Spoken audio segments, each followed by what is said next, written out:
அனைவருக்கும் வணக்கம். இன்றைய தினம் ஒரு மதிப்பெண்ணில் ப்ரீவியஸ் இயர் கொஸ்டின் எக்கனாமிக்ஸ் ஒன்று பார்க்கலாம். ஸோ பார்த்தீங்கன்னா அசார்சன் கொடுத்துருக்காங்க, ரீசன் கொடுத்துருக்காங்க. ஸோ அசார்சன் என்ன கொடுத்துருக்காங்க அப்படின்னா, the planning commission has been replaced by NITI Aayog அப்படின்னு கொடுத்துருக்காங்க.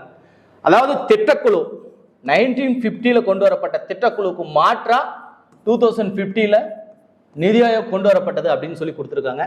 கூற்று கரெக்ட். ஓகேவா? நிதி ஆயோக் அடுத்து ரீசன் சொல்லியிருக்காங்க. NITI Aayog does not serves as a knowledge hub, does not கொடுத்துருக்காங்க. Knowledge hub and monitors progress in the implementation of policies and programs of the government of India. NITI Aayog வந்து என்னன்னு கொடுத்துருக்காங்கன்னா, இந்திய அரசினுடைய திட்டங்களையும் கொள்கைகளையும் கண்காணிக்கும் அறிவு மையம் அல்ல அப்படின்னு சொல்லி கொடுத்துருக்காங்க. ஆக்சுவலி இந்த அறிவு மையம் அல்ல அப்படின்றது இது வந்து தவறு. இந்த காரணம் வந்து தவறு. ஏன்னா நிதி ஆயோக் வந்து ஒரு அறிவு மையம் தான்.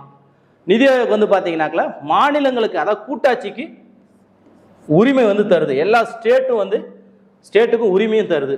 ஸோ கூற்று ஏ வந்து சரி, ஆனால் காரணம் வந்து தவறு. ஸோ இதுக்கு வந்து பார்த்தீங்கன்னா அசார்சன் ஏ மட்டும்தான் ரைட்.